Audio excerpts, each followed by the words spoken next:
ओम आप सभी का स्वागत है यूट्यूब चैनल योग शिखा में। और वैदिक वेंसडे की सीरीज में आज हम लेकर आए हैं श्रीमद् भगवद गीता जी के प्रथम अध्याय का सार। एक कहानी के रूप में सुनाऊंगी ताकि सबको सुनने में मजा भी आए, और लास्ट में हम बात करेंगे कि इस अध्याय से हमारा क्या टेक अवे है। तो गीता जी का प्रथम अध्याय शुरू होता है जब संजय धृतराष्ट्र को कुरुक्षेत्र का आंखों देखा हाल सुनाते हैं। हालांकि वो क्षेत्र से बहुत दूर है, कुरुक्षेत्र से बहुत दूर है, लेकिन उन्हें ये ब्लेसिंग प्राप्त हुई थी कि वो दूर दृष्टि रखेंगे और दूर होती हुई चीज़ों को भी वो देख सकते हैं। तो धृतराष्ट्र को बता रहे हैं संजय कि दुर्योधन अपने गुरु द्रोण के पास गए हैं और उन्हें बता रहे हैं कि हमारी जो दुश्मनों की सेना है, सो इस समय पांडव जो हैं वो सबसे बड़े दुश्मन हैं दुर्योधन के कुरु सेना के। तो बता रहे हैं कि जो हमारी सेना है, पांडवों की सेना है, उसके पास क्या क्या उनके स्ट्रॉन्ग पॉइंट्स हैं, कौन कौन उनके पास योद्धा हैं जिनके साथ हम युद्ध करने जा रहे हैं। तो काफ़ी सारे योद्धा हैं जिनका दुर्योधन वर्णन करते हुए गुरु द्रोण को बताते हैं कि जो आपके शिष्य द्रुपद हैं, तो द्रुपद पुत्र जो हैं वो धृष्टद्युम्न, वो गुरु द्रोण के शिष्य रहे हैं।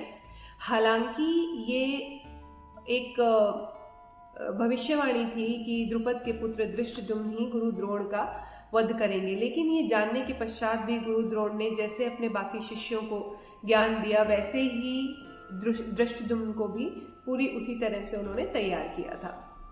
तो दुर्योधन बता रहे हैं कि पांडव तो हैं ही हैं, पांचों पांडव तो हैं ही हैं, उसके अलावा युयुधान, विराट, द्रुपद, काशीराज, धृष्टकेतु, चेकितान, पुरुजित, कुंती भोज, शैब्य, उत्तमौजा और अभिमन्यु, ये सारे योद्धा भी पांडवों की टीम में हैं। लेकिन साथ साथ दुर्योधन ने क्या किया?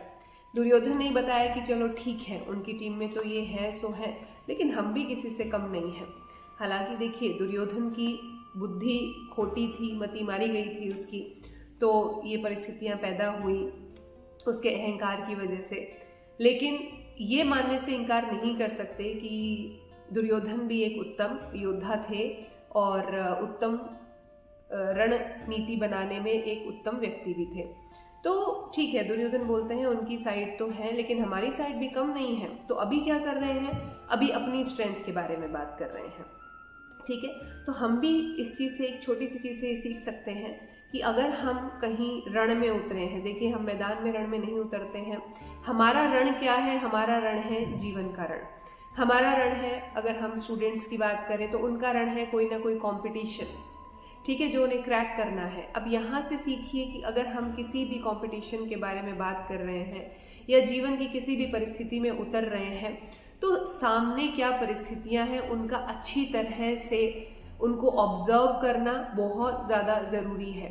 और परिस्थितियों को ऑब्जर्व करने के बाद हमारे अंदर क्या ताकत है उसको भी हमें ऑब्जर्व करना, उसके बारे में हमें ज्ञान होना बहुत ज़्यादा ज़रूरी है। तो दुर्योधन भी यहाँ पे यही करते हैं, गुरु द्रोण से कहते हैं कि हमारी टीम में, देखिए हमारी टीम का हमारी सेना का जो नेतृत्व है वो भीष्म स्वयं कर रहे हैं। और भीष्म एक महाशक्तिशाली व्यक्ति थे जिन्हें इच्छा मृत्यु का वरदान भी प्राप्त था। तो दुर्योधन बोलते हैं कि भीष्म हमारी सेना का प्रतिनिधित्व कर रहे हैं, और उसके अलावा आप गुरु द्रोण स्वयं हमारे साथ हैं, कर्ण हमारे साथ है, कृपाचार्य, अश्वत्थामा, विकर्ण, सोमदत्त, भूरिश्रवा आदि हमारे साथ हैं। और ये जितनी भी सेना है इनमें से बहुत सारे, लगभग सभी ऐसे व्यक्ति हैं जो मेरे लिए किसी भी क्षण अपने प्राण त्यागने को तैयार रहेंगे। तो यहाँ पे दुर्योधन ने एनालिसिस किया है अपनी सामने की परिस्थितियों का, विपरीत परिस्थितियों का, और एनालिसिस कर रहा है अपनी खुद की स्ट्रेंथ का। तो यहाँ पे एक चीज हमको ये समझ में आती है। अब दूसरी चीज यहाँ पे क्या है? देखिए, अर्जुन जो है वो एक बहुत ही साधु किस्म के व्यक्ति हैं, ठीक है। अभी युद्ध की परिस्थितियां आई हैं, अब अर्जुन का मन थोड़ा सा डावाडोल है। अर्जुन का मन क्यों डावाडोल है? वो श्री कृष्ण को कहते हैं कि प्रभु, मुझे इन दोनों सेनाओं के बीच में ले जाके खड़ा कीजिए, मैं देखूं हमारे ऐसे कौन से लोग हैं, हमारे रिश्तेदार हैं, सबके साथ मुझे युद्ध करना है, मैं एक बार देख लेना चाहता हूँ। कृष्ण जी कहते हैं ठीक है चलो। तो वो अपने रथ को, क्योंकि कृष्ण जी सारथी हैं अर्जुन के युद्ध में, तो अपने रथ को ले जाकर वो दोनों सेनाओं के बीच में खड़ा कर देते हैं। अब अर्जुन सारी सेना का निरीक्षण कर रहे हैं, सामने देख रहे हैं। बहुत सारे रिश्तेदार हैं, ताऊ हैं, भाई हैं, मामा हैं, बहुत सारे ऐसे रिश्तेदार हैं, बहुत सारे मित्र भी हैं जो दुर्योधन की टीम में हैं, दुर्योधन की सेना में हैं, जो युद्ध करने के लिए तैयार हैं। अब ये सारी चीज़ें देख के अर्जुन का मन डावाडोल हो गया, क्योंकि अर्जुन बहुत सॉफ्ट हार्टेड व्यक्ति हैं, बहुत साधु किस्म के, सात्विक प्रवृत्ति के, सात्विक गुणों से भरपूर व्यक्ति हैं।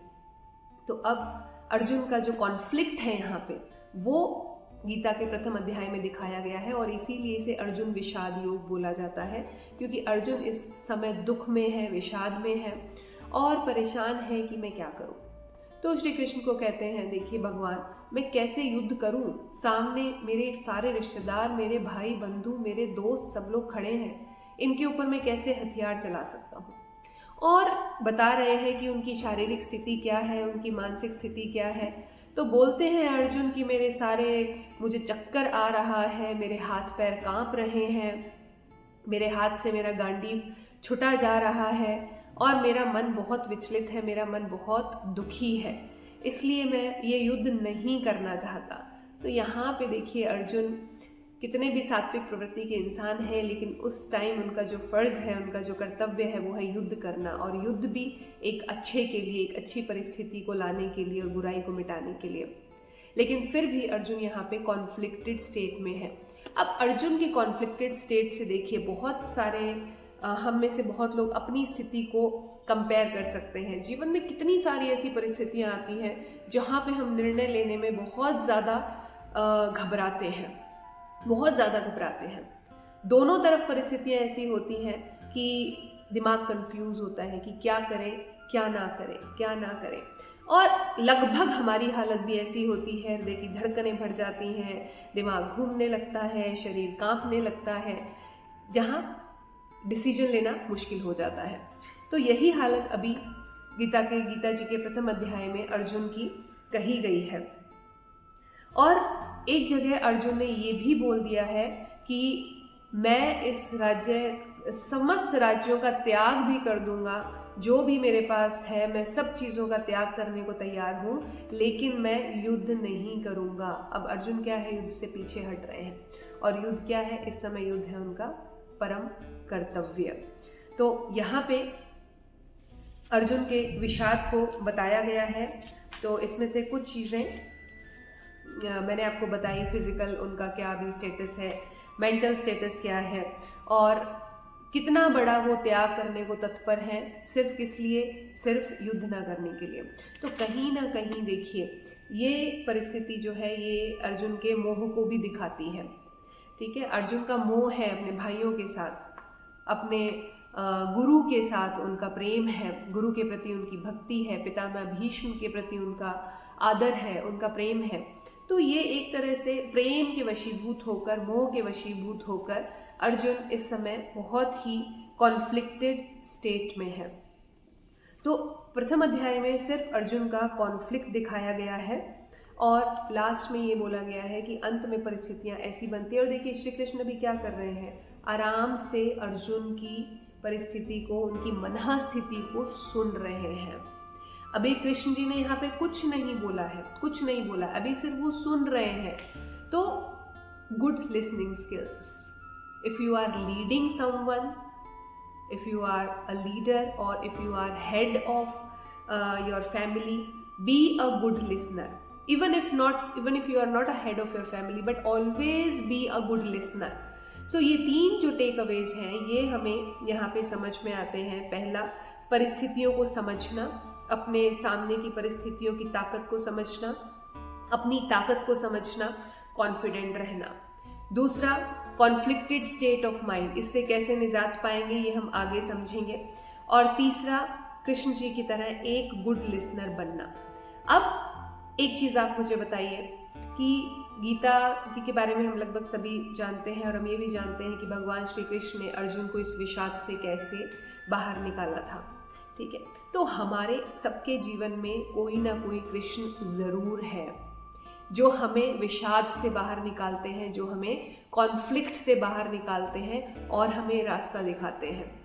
आज के कलयुग में कृष्ण अपना रूप धारण करके नहीं आ सकते, लेकिन किसी ना किसी रूप में हम सबके जीवन में कृष्ण जरूर हैं। तो आप बताइए आपके कृष्ण कौन है, और मुझे ज़रूर कमेंट करके बताइएगा कि आपको ये छोटा सा टॉपिक, एक बहुत बड़ा टॉपिक है, इसके ऊपर घंटों दिनों दिन चर्चा हो सकती है, लेकिन इसको बहुत ही ज़्यादा समराइज करके मैंने आपको एक स्टोरी बताई, टेक अवेज बताए। अब आप मुझे बताएंगे कि आपके कृष्ण कौन है। देखने के लिए धन्यवाद। योग शिखा की तरफ से ओम आप सभी को। देखते रहिए।